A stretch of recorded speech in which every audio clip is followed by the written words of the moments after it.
드디어 이재명에 대해서 종말의 서곡이 울려 퍼지는 것 같습니다. 속보 전해드리겠습니다. 헌법재판소가 이재명에 대한 수사검사를 탄핵안을 제출한 것을 헌법재판소 재판관 전원 일치로 기각시켜버렸습니다.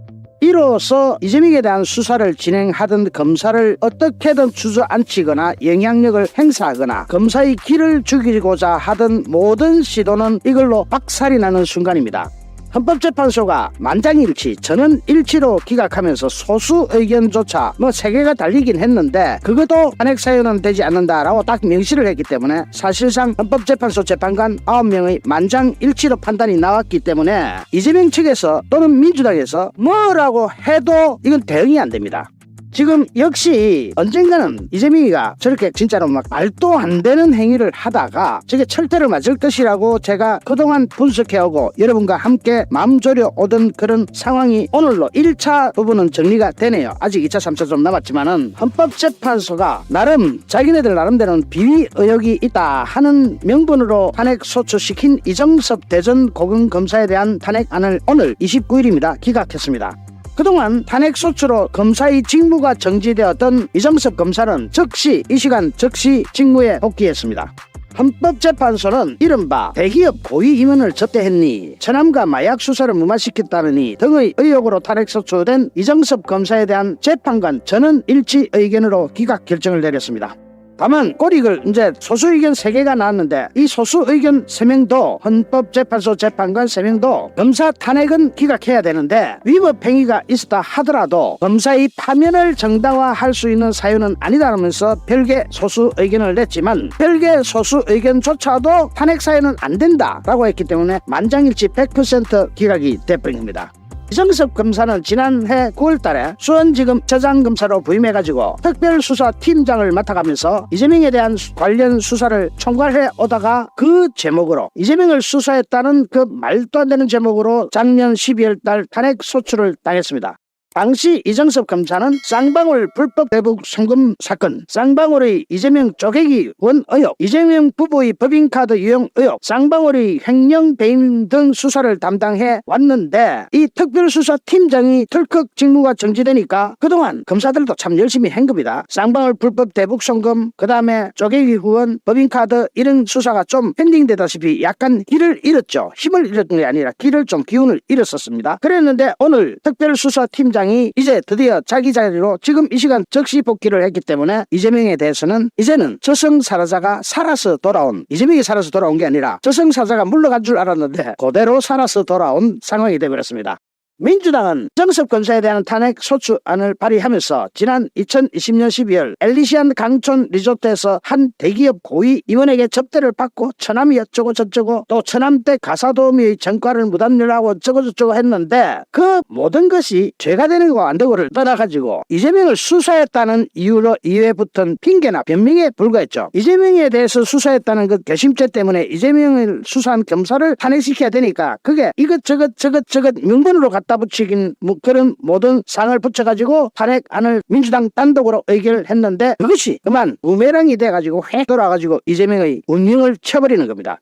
지금 현재 이정섭 검사의 비위 의혹 수사는 검찰과 공수처에서 진행 중이고 그거는 수사는 말입니다. 수사기관에서 하는 거예요. 탄핵은 헌법재판소 관할 사항입니다. 탄핵과는 전혀 무관한 사항을 이재명을 수사했다는 이유 딱 하나만으로 다른 명분 요것저것 붙이면 탄핵이 되겠지 하고 탄핵을 시도했다가 철퇴를 맞아버린 겁니다. 이렇게 되면은 오늘 저는 당장 잔치국수 사 먹으러 가야 됩니다. 어쨌든 이재명에 대한 지금 이화영에 대한 1심 유죄 선고 이런 것을 떠나가지고 이거는 이재명에 대한 직격탄이 돼가지고 이재명 종말의 서곡을 빰빠라빰빠빰 하고 울려버린 셈이 되기 때문에 지금부터 민주당이나 이재명이 뭐라고 하더라도 이보다 더 큰 이슈는 찾아보기가 힘든 상황이 됩니다. 그렇기 때문에 지금 당장 이재명 측에서 어떤 멘트가 나오는 것도 없는데 좀 이따가 나오겠죠. 제가 지금 워낙 속보를 빠르게 가져가지고 지금 이재명 측에서 뭐라고 할지는 모르겠지만 헌법재판소가 소수 의견 없이 저는 만장일치로 기각을 시켜놨기 때문에 이재명 측에서는 할 말이 없을 겁니다. 거기다가 여기서 끝이냐, 검사를 무려 4명을 탄핵시킵니다. 그 4명에 대한 결과도 이제 결과가 빤히 보이는 거죠. 결과가 너무 뻔하게 보이는 거 아니겠습니까? 너무 이제는 드러난 겁니다. 이정섭에 대해서 탄핵이 기각됐다고 하면은 나머지 검사들에 대해서도 이거는 헌법재판소 결과를 기다려보나 마나 이거는 그렇게 결과가 나는 그런 상황이 돼버리는 겁니다. 그러면은 앞으로 이재명 측에서 우리나라 제1야당이라고 하는 그 거대 야당을 데리고 무슨 또 공작을 꾸며댈지는 모르겠지만 그것이 적어도 검사를 겁주고 검사를 겁박하고 판사를 겁박하고 판사를 겁주고 이런 식으로 꾸리는 전략은 이제부터는 말이 안 될 것 같습니다. 특히 이재명에 대해서는 지금 현재 1심 재판이 시작됐잖아요. 수원지법 형사 11부. 즉 수원지법 형사 11부 재판장도 이재명에 대해서 판결을 해야 되는데 또 서울중앙지검의 공직선거법 위반 위정교사 이것도 이재명에 대해서 판결을 해야 되는데 박명희를 딱 들었다가 이거 판결 잘못하면 나도 판사도 탄핵당하는 거 아니냐라는 겁이 들 수밖에 없었는데 판사도 사람입니다. 자기도 탄핵당하는 거 아니냐라는 겁을 가질 수 있었다고 한다면 이제는 그런 게 싹 했어요. 싹 검사도 안 되는데 판사를 탄핵하면은 판사 탄핵이 돼갔어요. 그러니까 이재명이가 또는 민주당이 압도적인 의석수를 바탕으로 검사와 판사 즉 사법부를 이제 판사는 사법부죠 완전히 급줄이고 하던 그런 기획 심지어는 민주당 국회의원들이 판사한테 지금 이재명에 대한 국민의 지지가 얼만데 뭐 섣부른 판단을 하겠느냐 또는 하지 마라 하는 식으로 방송 등에서 공공연하게 판사를 겁준 사례 그 판사들한테 님 잡으셔야 되겠다. 그 판사님들도 이제는 겁먹지 않아도 되는 시대가 열린 겁니다. 그래서 제가 썸네일에다가 이재명 총말의 서곡이라고 붙인 겁니다. 무슨 뜻인지 이해되죠? 판사 급주기가 이제 안 된다는 겁니다. 그러면은 지금 판사 급주기가 안 되면은 이재명이 쓸 수 있는 카드가 뭐가 있습니까? 카드가 없어요. 이제는 사라진 겁니다. 사라졌어요. 그러면은 검사 탄핵 실패 두 분 검사에 대해서 3명 남았습니다. 이것도 기각 나오는 것 뻔해. 판사 탄핵을 시도하는 것조차도 이제는 시도해봤자 실패. 판사도 겁 안 내. 헌법재판소가 이렇게 정상적으로 판단을 하는데 왜 판사들이 겁을 내겠습니까? 이제는 이재명이 붙들 수 있는 동아줄이 없어진 겁니다. 썩은 동아줄이라도 잡고 싶었겠지만 썩은 동아줄조차도 사라져버립니다. 뻥 하고 순간적으로 무슨 마법 요술 마법으로 펑 하듯이 사라져버립니다. 이상 지금 현재 이것을 시도했던 이 탄핵안을 주도했던 민주당 국회의원들 그리고 여기에 가세했던 흔히 말하는 민주당 2중대 3중대 4중대 국회의원들 스스로가 쪽팔린다는 것을 아셔야 됩니다. 그렇게 말도 안 되는 그런 짓을 하다가 국회라는 게 법을 다루는 기관인데 입법기관인데 거기에 동조했던 국회의원들 찬성표 던졌던 국회의원들 이제부터 뭐라고 하실 겁니까? 자기 지역구 국민들한테 유권자들한테 뭐라고 할 거예요? 지금 개딸들도 이제는 흔들릴 수밖에 없습니다. 여러분 생각해 보십시오. 개딸들도 검사 탄핵할 때까지는 신이 났습니다. 검사도 탄핵시킬 수가 있구나. 야 만세 검사를 탄핵시켰다. 그런데 기각 이래 되면 개딸들이 판사 탄핵 이야기를 끊을 수는 있겠습니까? 탄핵시켜봐야 결과는 뻔한데 이런 식으로 모든 것이 정당하지 못하고 술수를 동원하는 그런 식의 정치는 대한민국에서 이제는 사라져야 된다는 것이 이 판결을 통해서 확인되는 사항입니다. 거기다가 잔치국수를 한 번 더 먹어야 될 기쁜 소식이 들어와 있습니다. 전교조 출신 해직 교사를 부당하게 특별채용한 혐의로 기소되었던 조희연 서울시 교육감이 직위를 상실했습니다. 조희연 교육감의 직위 상실로 오는 10월 16일 서울시 교육감 보궐선거까지 치러지게 됐습니다. 뭐냐? 조희연 서울시 교육감에 대해서 대법원에서 집행유예가 확정됨으로 집행유예 실행입니다. 확정됨으로 인해서 지금 이 시간 즉시 조희연이가 지금 사무실 비우고 집에 갔습니다. 왜냐? 판결 나는 즉시 가야 되거든요. 즉 두 번째 기쁜 소식 전해드립니다. 대법원 3부 오석준 주심 재판관에서 오늘 29일입니다. 직권남용 권리행사 방해 등 혐의로 기소된 조희연 교육감에 대해서 징역 1년 6개월에 집행유예 2년을 선고한 원심 판결을 확정했습니다. 함께 기소된 전 비서실장 한모 씨에 대해서도 징역 10개월에 집행유예 2년을 선고한 원심이 확정되었습니다. 이번에는 우리 교육감 선거 실패하지 말아야 되는데 또 보수파들 단합 못하고 보수파들은 왜 그래 단합이 안 됩니까? 서로 이간시키고 분열하고 보수파의 DNA에 그런 DNA가 있는 것 같아요. 그렇게 단합하자 해도 단합이 안 되는 그런 보수파지만 이번에는 단합해가지고 후보 한 사람으로 밀어가지고 제발 좀 교육감이라도 제자리 돌려놓읍시다. 오늘 대법원의 판결로 조희연 교육감은 즉시 교육감직을 잃었습니다. 공직선거법과 지방자치교육법에 따르면 교육감은 금고 이상의 형이 확정되는 경우 곧바로 직을 상실합니다. 자기 사무실에도 못 갑니다. 물론 지금 사물 챙기는 갈 수 있겠지만 교육감 최초로 3선에 성공했던 조 교육감의 임기는 2026년 6월까지인데 임기를 2년가량 남기고 불명예 퇴진하게 됐습니다. 조희연 교육감은 재선을 앞두고 2017년에서 2018년 전교조 서울 지부로부터 전교조 출신 퇴직고사 5명에 대한 특별 채용을 요구받고 부하 직원들의 강한 반대에도 불구하고 채용을 강행하는 혐의로 기소가 됐고, 조희연 교육감은 특별 채용을 담당한 장학관과 심사위원들에게 내정자들에게 고득점을 주라고 지시하는 등 이거 완전히 엉망진창입니다. 이 동네는 부당한 영향력을 끼친 것으로 조사됐습니다. 당시 특별 채용 대상이 된 교사 중 한 명은 2018년 6월 교육감 선거에 출마했다가 경선에서 져서 조 교육감과 단일화 했습니다. 우리 우파도 이렇게 단일화 할 수 있는데 경선을 한번 해봅시다. 그런데 정당 출신은 안 되다 보니까 그냥 보수 우파 후보가 자기네들끼리 합의를 해줘야 돼. 그래가지고 자기네들끼리 합의 경선을 해가지고 만약에 내가 지지율 덜 나오면 내가 드랍할게 하고 계약서 쓰고 인감증명 붙여가지고 좀 하자. 정말 하여튼 조희연 교육감은 특별 채용 논란에 대해서 과거 부당하게 해직된 교사들을 다시 채용해 가실 뿐 위법하지 않다고 둘러댔는데 대법원은 전혀 인정하지 않았습니다. 대법원은 원심 판단에 대한 법리를 오해한 잘못이 없다 하면서 교육감의 상고를 기각하고 원심 판결을 확정했습니다.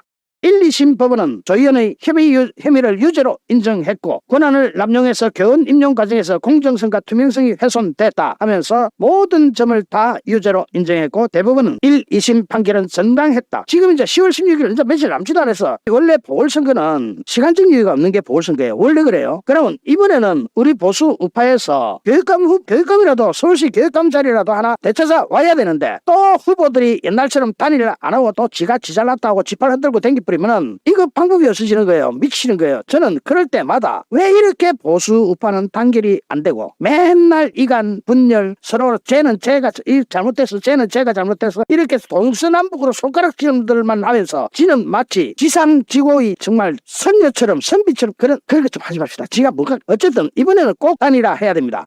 보수파가 하나 되는 모습을 진짜로 이번에는 좀 보여줍시다. 여러분께 다시 한번 부탁드립니다.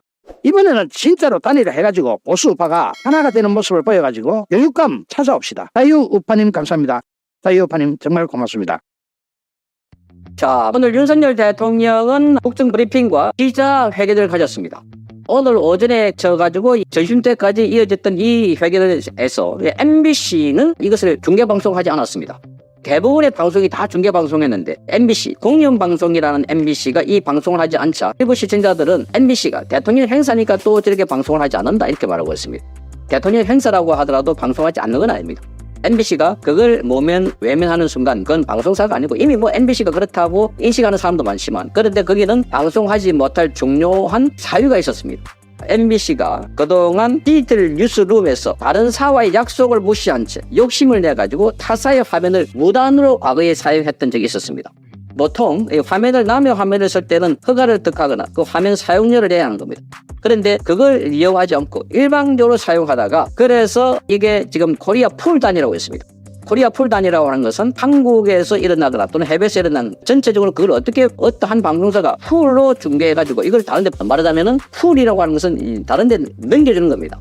그러니까 누가 대신해서 중계를 해가지고 ABC사 올림픽 같은 경우도 우리가 직접 중계를 못하니까 풀단이 있어가지고 그걸 올림픽 화면을 받아가지고 각 방송사가 사용할 수 있도록 하는 겁니다. 대통령실 행사 안에서도 풀단에서 각 방송사가 화면을 다 가져오면 대통령실 안에서 그 화면을 다 쓸 수가 없는 겁니다. 그래서 풀 기자단이 그거를 방송사가 찍어가지고 각 방송사에 이렇게 나누어주는 분배하는 이런 형식입니다. 그런데 풀 중계단에서 2개월 동안 MBC를 배제시키는 중징계를 내렸습니다. 그러니까 나무 화면을 무단으로 말하자면 이게 훔쳤었다는 겁니다. 무단으로 썼다. 그래서 징계를 받았는데 공영방송으로서 풀단에서 제외돼서 그동안 대통령실 관련 공유 영상을 활용하지 못했다는 겁니다. 그런데 여기에 대해서 이런 방법 말도 하지 않고 그래서 불방이란 참사가 벌어지는데 사측은 외부에 해명 메시지를 냈습니다. MBC는 이번에 한해서 협조를 받을 수 있는지 타진했지만 풀단의 반대로 무산되다. 이에 따라 대통령실에 MBC 자체 중계가 가능한지 문의하는 등 추가 노력을 기울였지만 불가능하다는 입장을 전달받았다. 이렇게 말했습니다.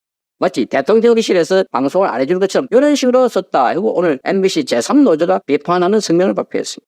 마치 자신들의 잘못이 아니라 대통령실의 비협조 때문에 방송을 못한 것이다. 이렇게 적었다는 것입니다. 이게 바로 지금 MBC 제3노조는 자체 중계도 불발되는 것인데 이런 식으로 왜곡해서 책임을 전가하고 모면하려고 했다. 이런 시청자를 속이는 일이자 동정업계의 신뢰를 또 한 번 잃는 악도를 뒀다. 이렇게 비판하고 있습니다.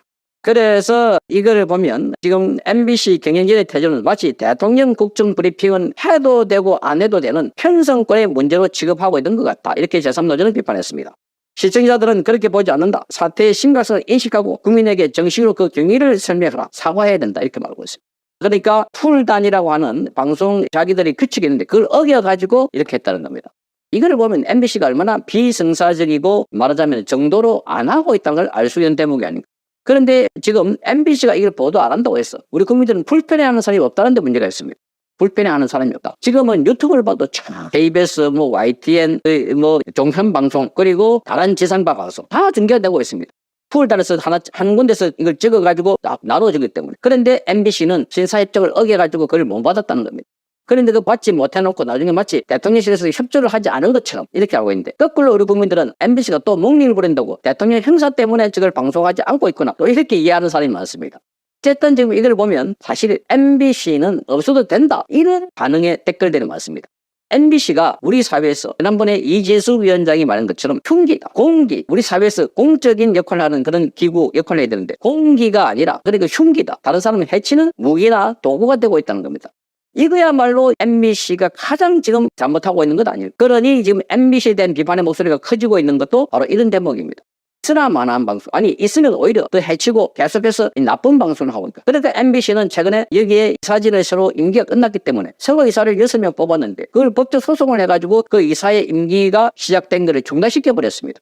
그래서 지금 옛날 이사들이 계속해서 역할을 하고 있고 그러니까 새 이사가 들어와야 이 이사들이 업무를 보고 사장을 교체할 수 있는데 사장을 교체하지 못하도록 MBC와 그리고 민주당 협업을 해가지고 지금 최대한의 지금 MBC의 이 체제를 끌고 가려고 하고 있다. 그렇게 해서 MBC를 이용해서 탄핵을 하려고 한 것 아닐까? 탄핵을 하려고 한 것 아닐까? 그러니까 지금 본안 소송이 1, 2년 걸린다고 하니까 본안 소송 때까지 이걸 스톱시켜놨다. 그러면 방통위가 가만히 있을 리도 없고 그래서 즉시 항고를 했습니다.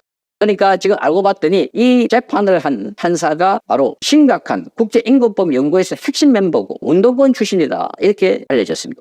운동권, 좌편향 인물이다. 그러니 이 판사 이런 판결은 해서는 안 되는 겁니다. 왜냐하면 이게 지금 헌법재판소에서도 KBS 수신료를 부과할 때 이것도 마찬가지로 KBS 쪽에서 헌재에 냈던 것이었습니다. 그런데 2인 체제, 방통위원장과 부위원장 두 사람 체제에서 결정한 것은 합헌이다 결정을 내렸습니다.